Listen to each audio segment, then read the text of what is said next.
Welcome back. Well, the CDC now confirming 3 babies have been born in the U.S. with Zika-related birth defects.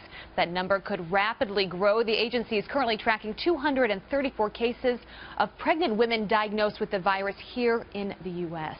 Dr. Janet Neshwat is a board-certified medical doctor and a medical news correspondent and joins us now. Thanks for being here. Thank you for having me. So this is some scary news and one of the worst diseases, because if you are in your first trimester of being pregnant and you get this, the outcome is just horrific. How should we be thinking about the latest news with the 3 babies just born? Sure.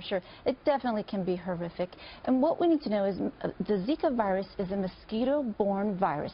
It's in the same family as the dengue virus, yellow fever, and if you remember the West Nile virus. And it's spreading and it's scary. And what's important is that 1 in 5 people have no symptoms.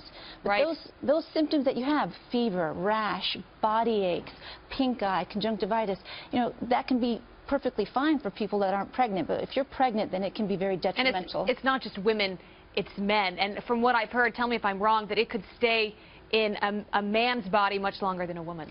That's correct.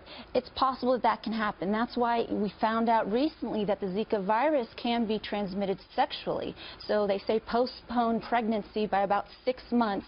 If you're trying to get pregnant, we want to take precautions to try to avoid having babies who have what we call the microcephaly, which is a fancy word for babies born with small brains and heads.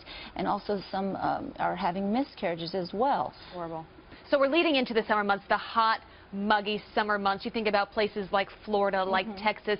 How should people be thinking about this disease? Is it only going to continue to grow here in the U.S.? It might, but you know what? Use common precautions, common sense. For example, if you're going to an area, Central South America, the Caribbean, where we know the Zika virus is there in life, use insect repellents. Try to wear, proper clothing, long sleeve clothing. Stay indoors whenever possible.